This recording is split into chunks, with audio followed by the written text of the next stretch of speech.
Good afternoon. It's Tuesday, January the 21st, 2021. Segal, David Lahashu Juts, and welcome to today's COVID-19 Task Force update on this, our 170th show. On our program today, we're going to be talking to community member Lynn Jacobs, and we'll also be speaking with Lloyd Phillips, Commissioner of Public Safety. We'll start off with Lynn. Lynn?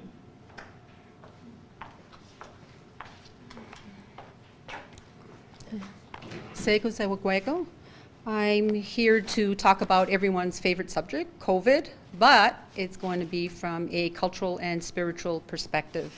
So with that, I'm going to be using some of our, two of our traditional symbols that, are part of our Haudenosaunee culture. And the first one that I want to talk about is our peace tree, or the tree of peace. And this was given to us many years ago, hundreds of years ago, during a time where there was a lot of violence and despair and bloodshed. And so with this came the Great Law of Peace, and it was our Great Law, Kahnawà. So with that, we have three guiding principles, which is Kahnawà, and Kahnawake. So with that, we want to have peace in our heart when we are conducting our life. We want to always use the good mind. And when we're struggling with that, that's the time that we really need to connect with Kahnawake, that inner power, that inner life force energy that connects us and gives us our life. So I want to start with bringing you back to 2001. I was traveling with Geraldine Stand-Up at the time. We had a year where I was doing some training with her. And during that time, we ended up in Six Nations at Jan Longboats for a gathering of residential school survivors. And during that time, there was a tree planting ceremony that was going to happen. So Chief Jake Swamp was there. And before he got to the part of telling, planting the tree, he was talking about parts of the teachings of the peacemaker. And when he got to the part of lifting up the tree and burying the weapons, I was sitting there and then, just listening to what he had to say. And then all of a sudden within my mind came the tree, and that we are the tree, and that we need to bring this tree to life with our actions and how we conduct our daily business.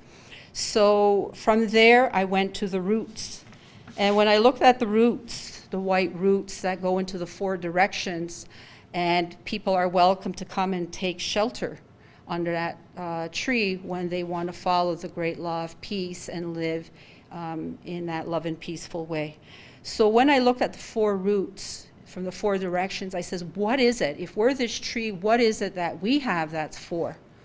And it was, the four aspects of our being. So there's our physical body, our emotional body, our intellectual mental body, and our spiritual body. And usually you see the roots wrapped around a turtle, which symbolizes our mother, the earth.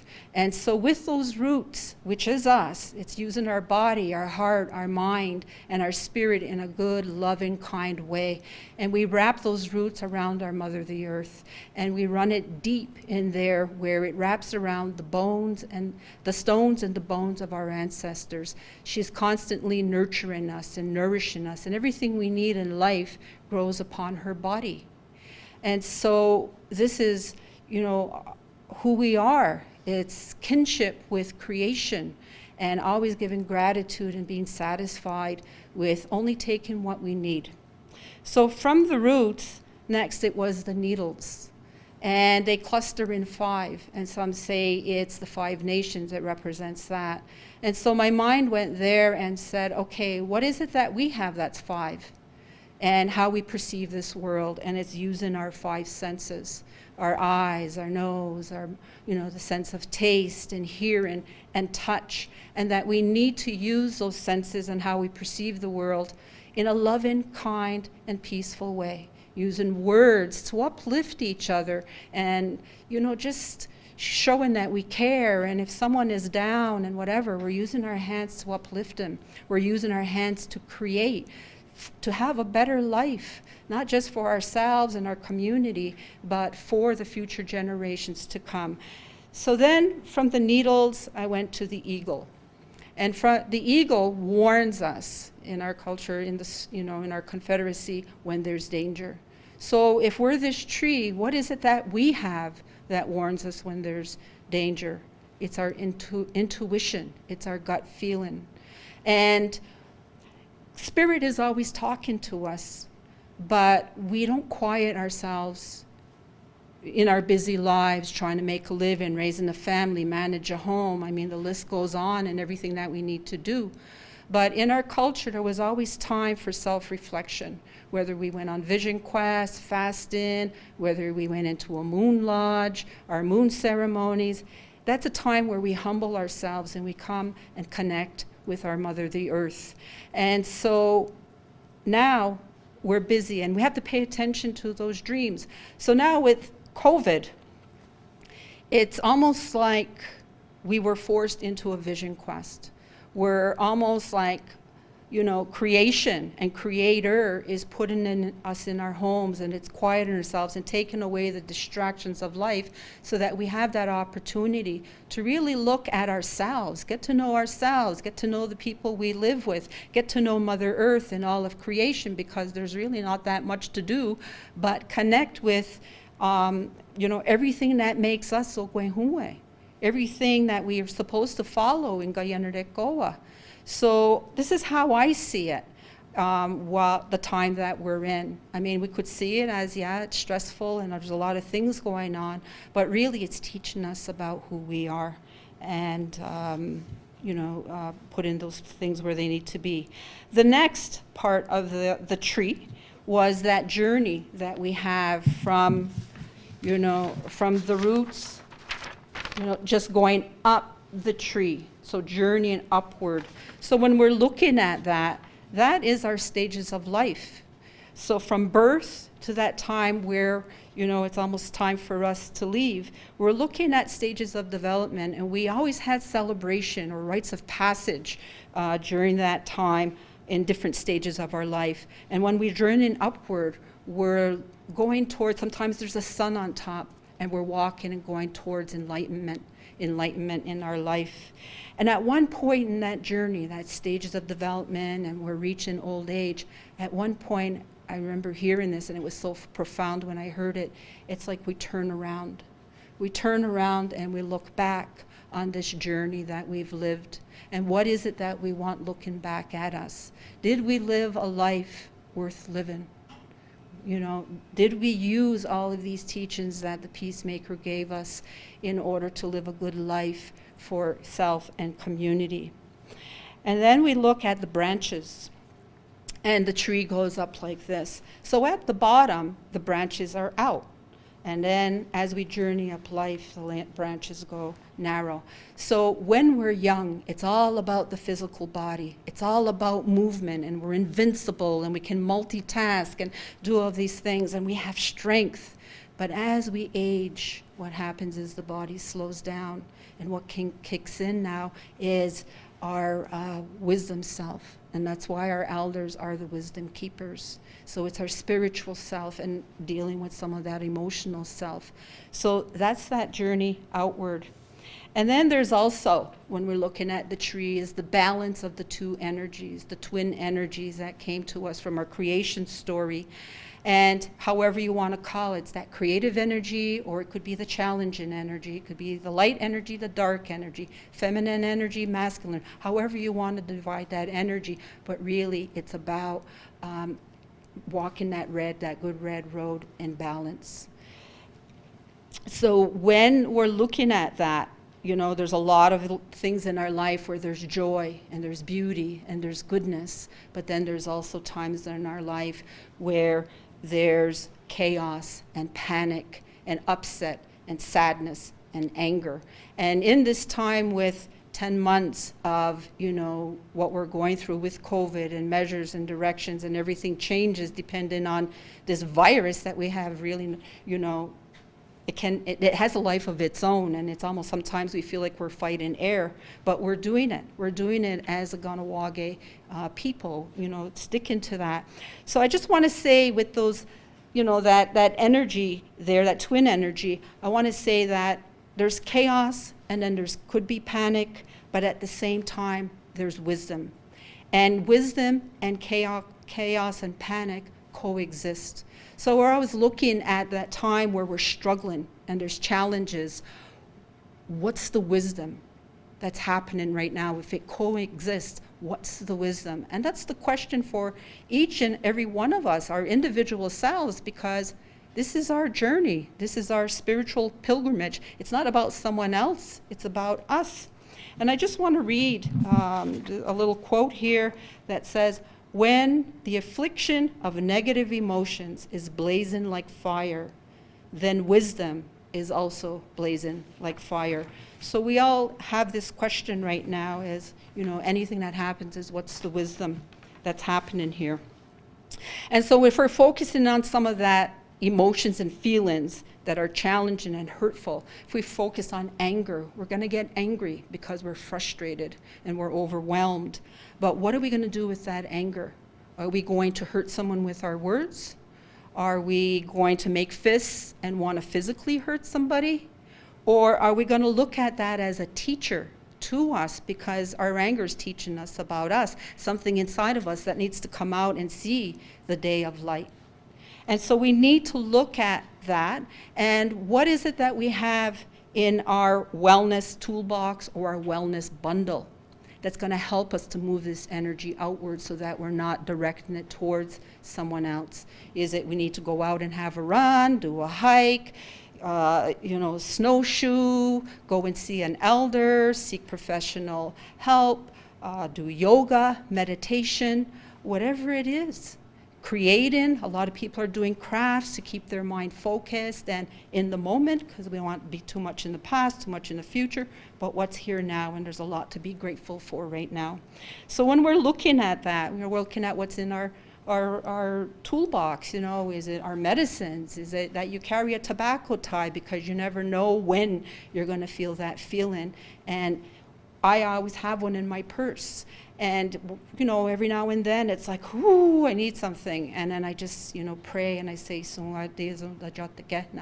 and it's almost like I'm asking Creator to take my hand and to give me guidance, to give me direction, to help me deal with the heaviness that's going on, because we all deal with it at one point in our life. There's no way around it. And so now that we've dealt with it in a good, healthy, well way, now it's time. We see that now again in our peace tree, burying the weapons. And so now that we've dealt with it in a good way, we want to give it to Mother Earth. We want to give it to Mother Earth to heal. And usually there's water underneath, and we give it to the purest water where there's no drama and there's no trauma. She accepts whatever it is we give her to heal. And so with that, that's what I got for burying the weapons. And at this time, while we're journeying, it's so important to keep our roots connected and deep and feeling her love. At this time, across the Confederacy is our midwinter ceremonies. And so we're doing the best we can with the restrictions, but the words and the ceremony still needs to take place the best that we can. And so with this now, whatever we're doing here, the portal to Sky World is open. So whatever we're doing here in Sky World, they're also doing. And what's happening in Sky World, it's being sent down to us. And so with that, it's a time to pay attention to dreams. Again, intuition. And that, the dreams are our messengers. And so we pay attention to whatever, and even our thoughts. So from there, it's just about, this tree and making it strong again, because we're the tree. And if we want our ways in Guyana Goa to continue and be strong, we need to do our part. So the second symbol that I want to talk about that's really significant and really sacred in our culture is the Circle of Chiefs Wampum. And with this, it's the 50 chiefs of the Confederacy, and that long string is the people. And so when I look at this, you know, when we're looking at that symbol, the 50 chiefs have a duty and responsibility to keep Kahnawà alive and strong and living.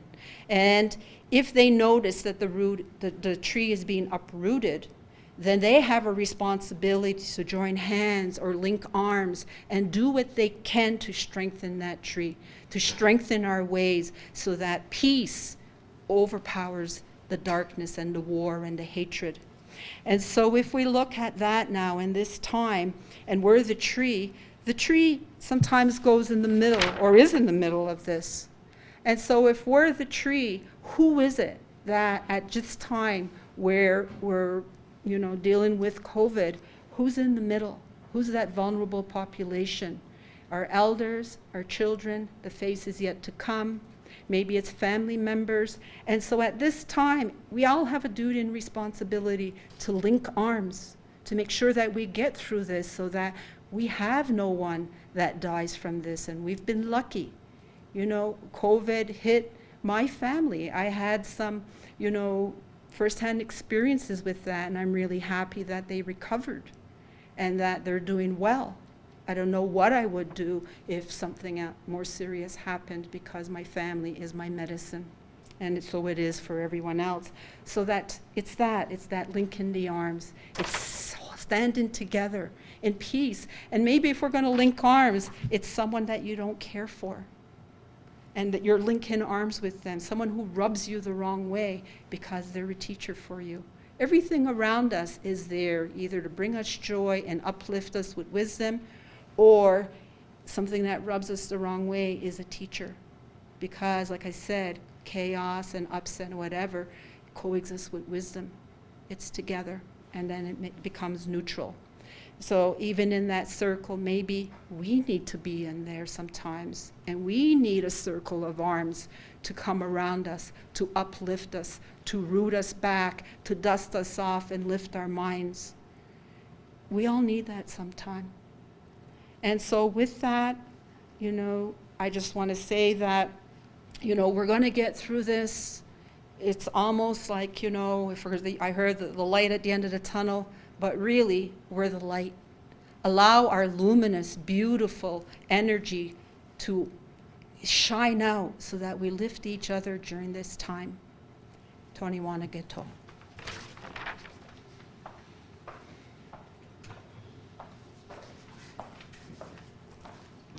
Yeah, we'll go, Lynn. Up next is Commissioner of Public Safety, Lloyd Phillips. Lloyd?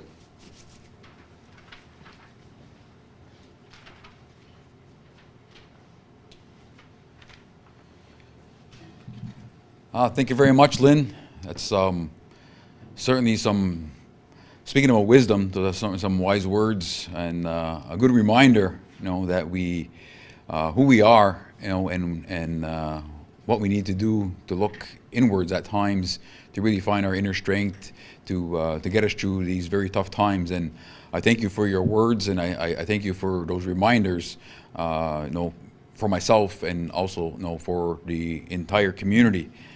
You know, and again, I think we look at some of the words that you use, and to me, it came out about balance. You know, the balance between, you know, the spiritual side and the physical side of who we are as a people. You know, and the way you say chaos and anger is balanced off with wisdom, and they both coexist. You know, and I think that's very representative of the situation that we are in. You know, and from a task force perspective, and dealing with this emergency, you know, since last March, you know, and there has been times of chaos, you know, and there has been times of anger, you know, but then at times there's been times of wisdom when we able to sit down and get our good minds together and really look and analyze where things are and make decisions, you know, based on, you know, the best interest of our community. You know, because as Lynn mentioned, you know, we are a community, you know, and we will get this together, get through this together as a community. So, you know, I really reflected on the words that she said, and that, you plays upon some of the way we conduct ourselves here at the task force, trying our best to use our collective wisdom to guide the community and at times direct the community in a direction that we feel will protect the most vulnerable, that will protect our community as a whole, and that will hopefully at the end of the day of this we still come out of here with no deaths and very minimal impacts on our community for the long haul. So again, I thank you for those words, and it helps remind me as well, and it helps guide the work that still has to take place in the coming months. So with that, also I have more positive news as we speak today. Now there's only 3 active cases within the community, so that is the number is definitely going in the right direction. We had a height of about 25 cases just after the holiday season, and now we're seeing that steadily decrease over the past few weeks. Also a number of people in isolation has decreased. We still have approximately 40 people who their time within isolation will be lifted by public health in or around the 25th of the month. So things are looking certainly very well in that respect. So the situation has improved significantly. We do believe that this is a combination of a few things. First and foremost, obviously, the cooperation and support from the community is paramount in everything that we do. Directives and measures don't mean anything if people are not going to abide by them. And so with support of the community, we're able to turn the corner. We also look at the directives that was in place in terms of Directive 54, which basically was the one with no household visitation. As you may recall, during the holidays, we had a 4-day period where people were able to visit, but that ended on December 28th. In conjunction with Directive 55, which is the closure of many of the retail establishments in the community and manufacturing. Those 2 measures which were put into place and until the end of this month did and are bearing the fruit that we hoped it would, and they are having the desired outcome, because the trajectory on where we were going as a community in terms of positive cases, people in isolation, was getting alarming, and we had to take action to be able to try to break that trend. And as we speak today, that trend is being broken. Things are heading in the right direction. We got to be cautious. Just because things are heading in a good direction, things are becoming better overall within our community. It doesn't take much for things to take a wrong turn, and we could be back into a place that we've seen earlier in this month. So again, even though things are going well, we need to keep our collective vigilance. We need to keep doing what we're doing for a little while longer until we get through this tough time. But with that said, like I mentioned, the desired outcome of these 2 directives, there's other directives as well, but specifically about no visitation and the closure of many retail, did have that outcome that we were hoping. We are again in a better place now to look at starting to relax the measures, because as we said as a task force, we put measures in place or directives in place to serve a purpose. And understand that these measures impact people's lives, they impact people's employment, impacts businesses, it impacts organizations. So we want to keep measures in place as to be effective, but we also want to relieve them as quickly as we possibly can, because of the impacts on community, because it's not only about slowing the spread of the virus at this point in time, which is obviously our primary goal, but we also have to consider the spiritual and mental well-being of our people as well, and by having strict measures also have impacts on that. So because we're in this better place, we are looking at rolling back and relaxing some of the measures, regarding household visitations. We're not at that point to say definitively today, but I want to let the community know that that's something that because of the hard work we done collectively, we're at a place where we could, we feel confident that we could take some small steps and allow some level of visitation. But we want to wait until after we have the last group of individuals have their isolation lifted, ensure that that segment is doing well, and monitor it as we go forward.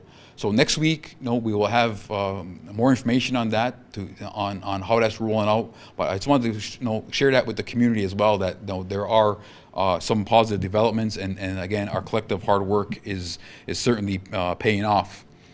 Along the same lines of with Directive 55, the closure of retail and manufacturing in the community, as we said several times, that's going to continually be reassessed, and we did look at it again along the same lines of not having measures in place as longer than necessary.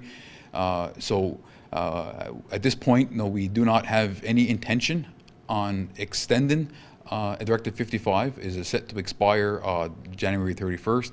So I want to relay that information to the community today, that we don't have the intention to expand or extend those measures. Mind you, as I said many times, a lot of these things are in the sense of being transparent with the community. We want to inform you where things are heading, what we can maybe anticipate, but as we've seen in the past, things could change, on a day-to-day basis. So this is all based on the fact if things maintain on a good path, there are some things that could happen in the very short time frame. We understand that mental health is a major component into what we do. 10 months ago, it was all about physical well-being, and stop the virus, which is still obviously primary, but mental health is becoming a major impact. Not having the ability to see loved ones, or not having the ability to visit people impacts, again, like I said, under mental and social well-being. Not being able to work also has impacts on people's families and their well-being. So these are some of the things that we're always trying to balance out and saying what is the best path forward. So these is the direction we're heading. Let's keep up the good work. And next week we'll have somebody coming in more to speak more on the mental health aspect of the pandemic. And as long as we stay on this good path, there are some measures that could be relieved in the very near future. So with that, Kahnawà, thank you very much once again, Lynn, for reminding me of many things. I appreciate it. Take care. Kahnawà.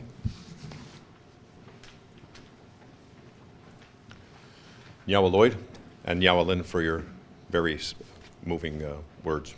Really appreciate to hear them. And that's it for our program this evening. Once again, we'd like to thank you for joining us here at Kahnawake 911, and we'll see you next time. From all of us here, Kahnawà, Danu, Onagiwahi.